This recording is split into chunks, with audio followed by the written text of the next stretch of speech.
Hello and welcome back to the channel. For those that don't know who I am, my name is Simon and I'm an ethical hacker. And behind the camera lens is the great cameraman Clint. Cameraman Clint, say hello to the people. Hi guys. Beautiful stuff. Guys, in today's video we have part 3 of the Hacking Binance video series coming at you live and loud. In this video we will be demonstrating SQL injection vulnerabilities, which is one of the most lucrative vulnerabilities you can find as a bug bounty hunter. So whether you're a professional bug bounty hunter or just a noob getting into the scene, this video will have pieces of information for everyone. So with that out of the way, let's dive right into the content, but after a quick disclaimer.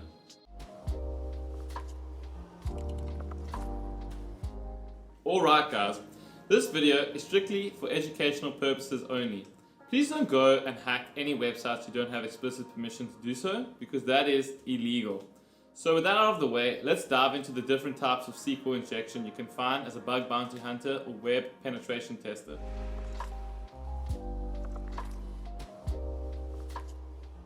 Alright guys, let's talk about the different types of SQL injection.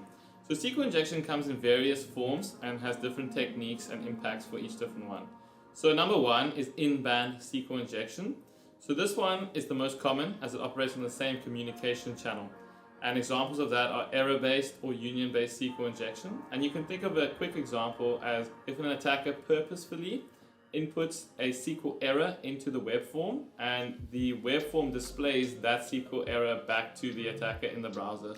That is the form of in-band SQL injection.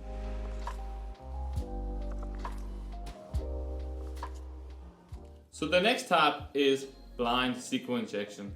And this works as follows.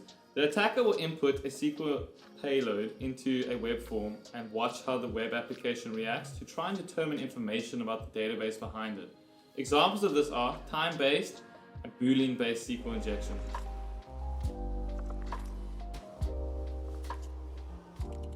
Alright, number 3, out-of-band SQL injection. This one is less common, but extremely powerful in the sense because of how it works. It works as follows. An attacker will issue a command to the web application where it attempts to connect to the attacker's remote server from the database. It's not seeing as much in the wild, but it is extremely powerful. Alright guys, what you're going to see in the video is the following. Let me break it down for you. First and foremost, I'm going to demonstrate what a SQL injection vulnerability will look like using the OWASP Top 10 vulnerable web app Juice Shop that I used in the last video to demonstrate these vulnerabilities to you. Then I'm going to move over to Burp Suite and use the burp file that was generated in the last video because it showed a tentative SQL injection vulnerability that I'm going to try and prove if it is correct by using an automated tool called SQLmap. Following that, we're going to extract URLs using the Wayback Machine. This is a great step because it helps us find potential points of entry for SQL injection vulnerabilities. Once we've got those URLs, we're going to filter out all of the ones that don't have the query parameter in because the query parameter helps us find potential candidates for SQL injection. Okay guys, so we're going to use HTTPX to probe the remaining URLs to find the ones that are live. So status code of 200 or 300 is good enough. And then once we've done that, we're going to use Spy Hunt and SQLmap to automate some of the SQL injection testing. And then once they have come back with the results, we will manually verify them.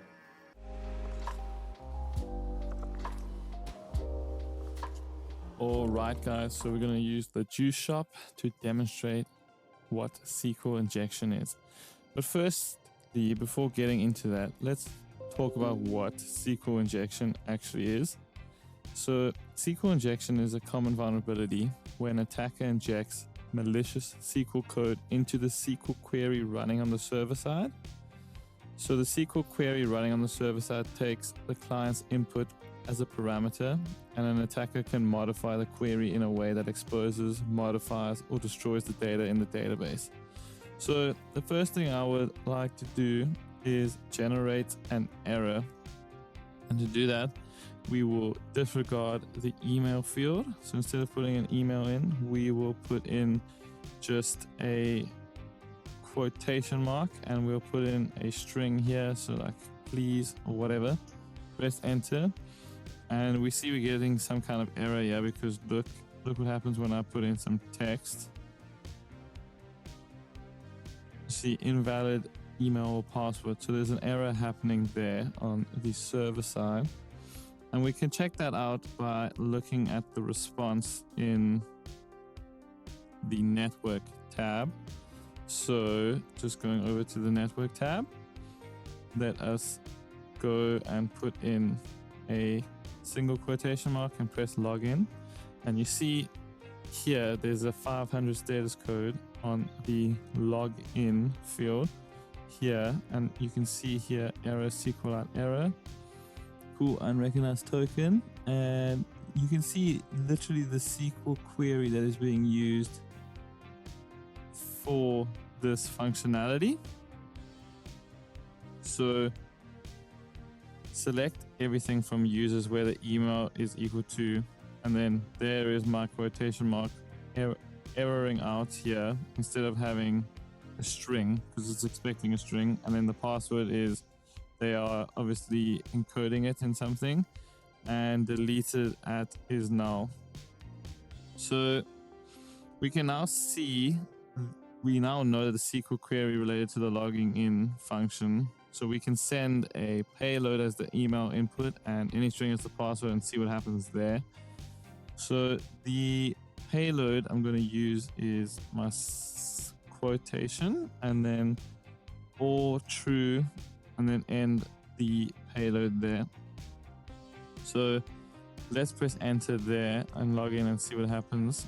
And you see it logs us in there.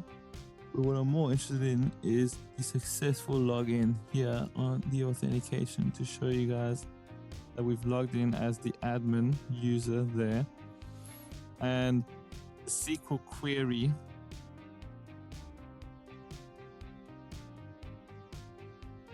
so it's still our password, our error here, but I'm going to copy that and just open Notepad.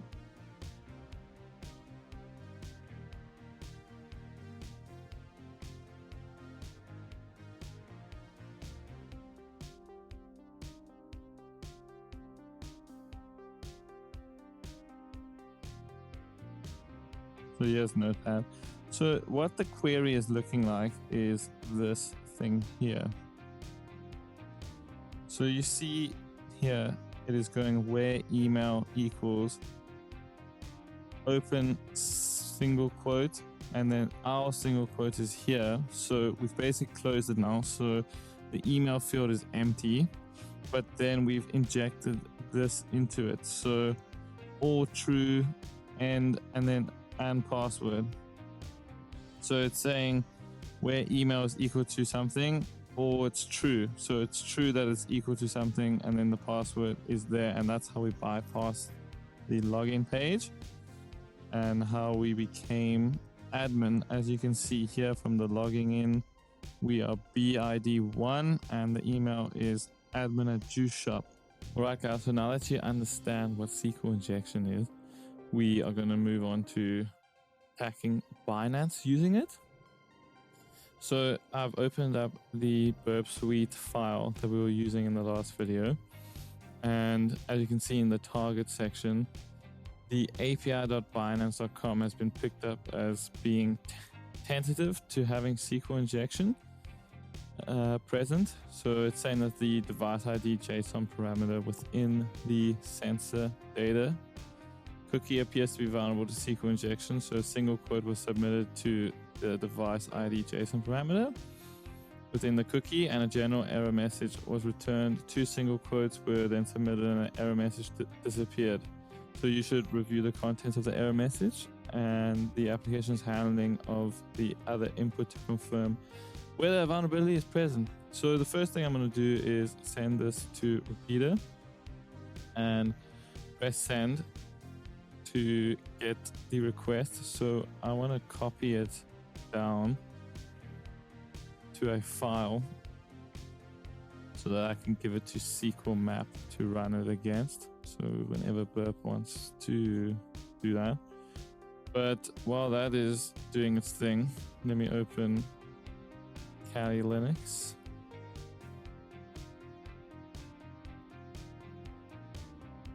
So in Kali Linux, I will go to the file.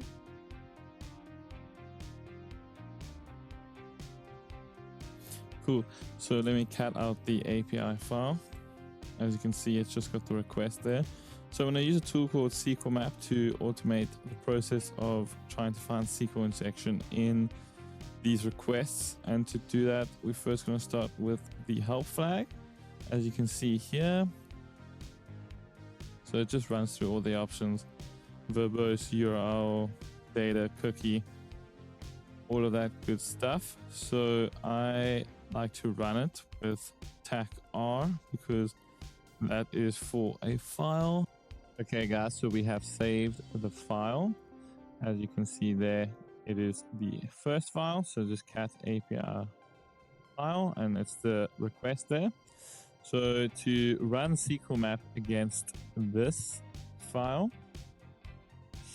we are going to ensure the request is saved as we have. And SQLmap is basically an automation tool for finding SQL injection vulnerabilities. So we're going to run it with the following command: SQLmap tac R for the request file. So it's going to load the full HTTP request from the file. So API_file. Then cookie equals the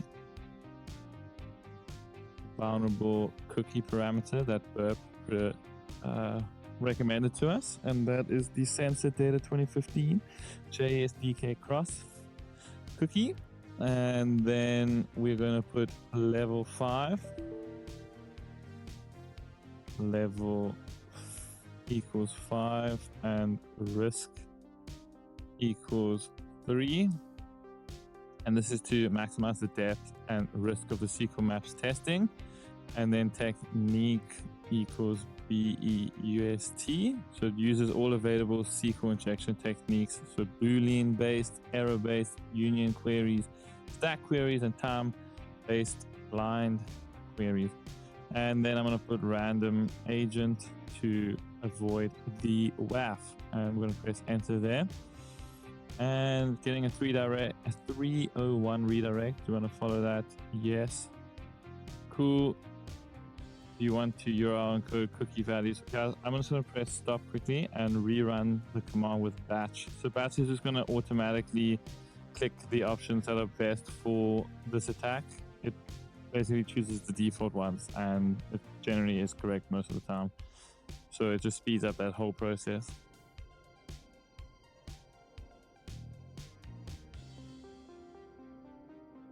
So it's just testing now for SQL injection vulnerabilities in that cookie for us.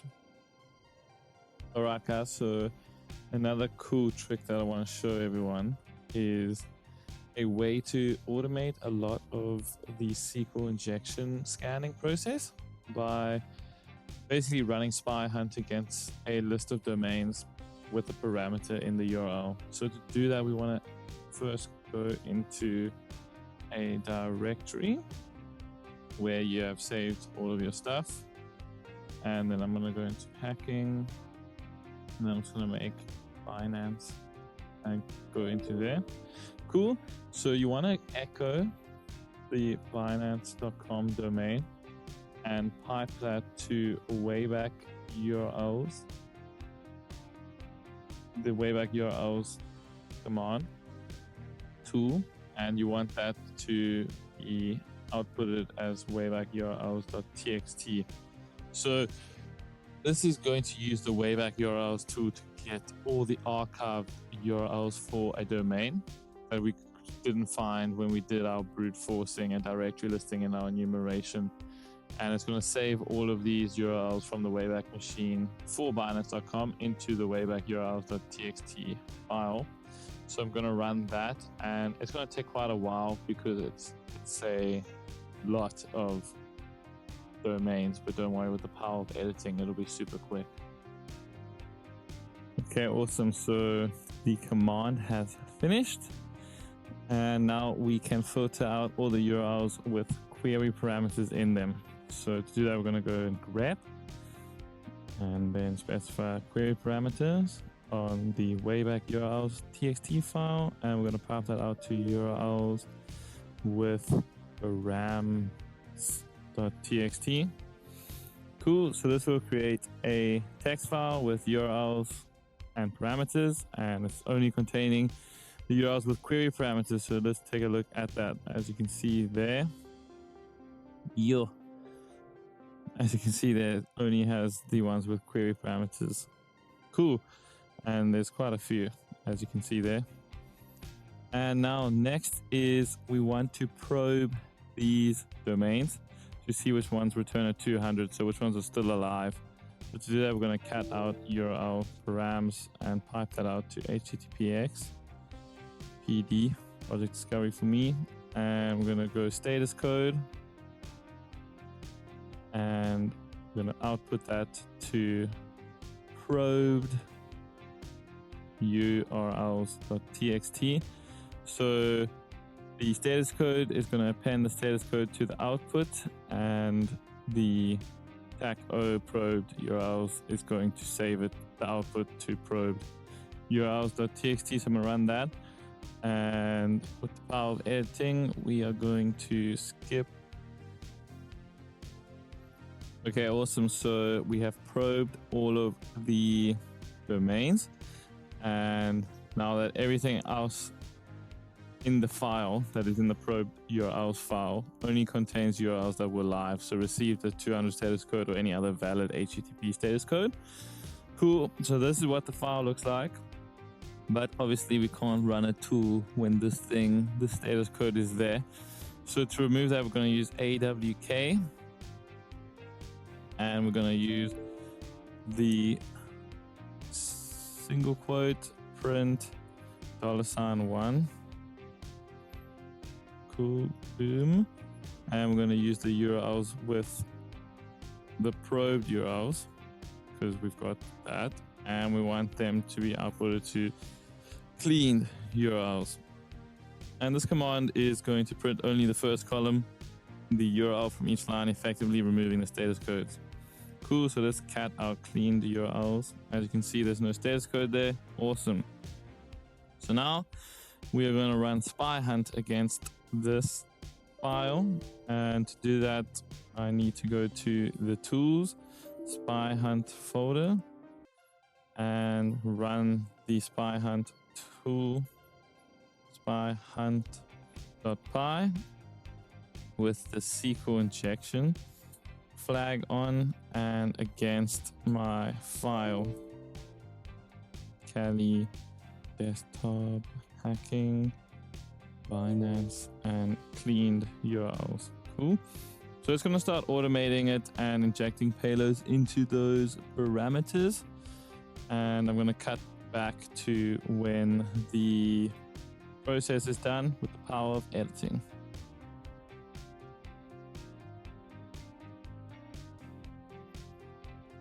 Okay guys, so the spy hunt tool has finished running, and it's found a few places that might be potential SQL injection vulnerabilities. So I will go and check that. You have to go check that manually if it's actually leaking data. But before that, I would like to run SQLmap against those URLs as well. So I'm just going to go back into that folder. Binance. Cool. So I've got the clean URLs, but the problem is SQLmap doesn't have a command that allows you to run it against a lot of domains. So we have to, sorry, let me say that again. SQLmap does not directly support reading in from a file with multiple URLs, but you can simply use a simple loop in a shell script or command line to achieve this. So I'm just going to make a quick Python file in here and call it SQLmap auto.py. Actually, I'll use Nano. Nano works better on WSL. So SQLmap auto is the file.py. Cool. And I'm just going to import the OS module and then open the cleaned URLs, clean urls.txt file, and read those in. Cool. As a file. Sorry, talking. As a file, and then just urls equals file dot read line to read in each line. Cool. And then for URL in URLs, just os.system, and then now run the SQL command with the F string. So SQLmap, tag U, escape character there. Cool. And then URL.strip the brackets and close that there and there. Boom, boom. And then we want to run that SQLmap command with batch and random agent to avoid the WAF. And then level equals 3, sorry. Risk equals 2. Cool, that should be enough for the command. And then close that obviously with the brackets. And yes, cool. And then run your Python. Come on. Cool, so it's running. And then this is obviously going to take quite a while to run through every single one. But this is basically how you automate testing for SQL injection in a bug bounty program. So yeah, guys, back to the conclusion. So while the SQLmap command is running, let us check out what our other spy hunt tool found for us. So it ran through quite a lot of domains. So let me go check at the top here. Okay, so it's saying that it found a Boolean based blind SQL injection, at the academy.binance subdomain. So I'm going to copy this in, go to my proxy and paste that in there to see if this is true. So you see, yeah, this is obviously a false positive. We're not getting any leaking of data or anything like that. So unfortunately, we have to continue. And the next one down is another Boolean based one in the academy as well. So this is obviously a different code, but it's all the same directory. So I'm going to skip that. Academy, articles, cool, Binance here. So this one is also a Boolean based blind SQL injection. So that Boolean base is saying 1 and 1 equals 1. So this basically means true. And then it's saying or 1 and 1 equals 2. So this means false. So that's what it's saying when it's a Boolean based SQL injection. So I'll copy that URL and paste it in there. So it takes us to the academy.binance, yeah? And we seem to bypass the authentication controls in place for this thing, because I think you have to sign up to be able to access the academy. And we can pretty much read the whole article. So this could be a finding.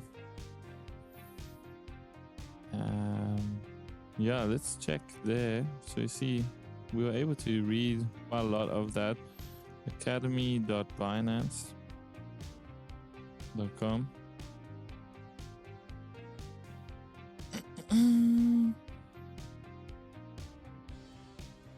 So you can start there. Is this paid for?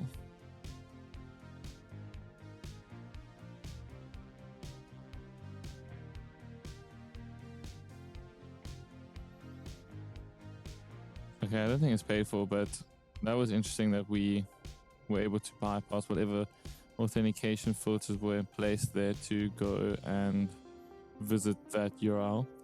But it's not exactly a full-on SQL injection. There's no leakage of data there. So we just have to continuously check through all of these automated scan results to see if we can validate if one of them is actually a SQL injection vulnerability. So that's just one aspect of checking for SQL injection vulnerabilities.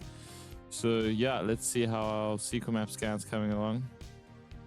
So you can see it's just running through all the different URLs in the clean URLs file. So I will come back at you guys with another one when this runs out and finishes the command.